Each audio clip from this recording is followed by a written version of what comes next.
אדוני היושב-ראש, אדוני השר, אני רוצה להודות לך על המחווה.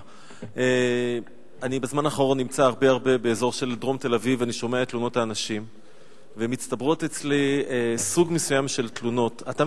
כשאנחנו מדברים על פשיעה, יש כל מיני סוגים של פשיעה. יש פשיעה מאוד מאוד חמורה של רצח, של פגיעות והטרדות מיניות, אבל ישנם פגיעות באיכות חיים, פגיעות מאוד מאוד קשות באיכות החיים. שאנשים ניגשים להתלונן על איומים, ניגשים להתלונן על הפרעות של רעש, ניגשים להתלונן על הפרעות של לכלוך. זה נשמע דבר פעוט, אבל מאדם אומר, כל החצר שלי מלאה בסמרטוטים, עשרות של אנשים עושים את הצרכים אצלי בחצר. הוא אומר, אני ניגש למשטרה, ויש לפני תלונות של מישהו, נקריא את השם שלו כרגע, הוא אומר, המשטרה, קיצור, הוא נענה ריקם, הוא מושב ריקם.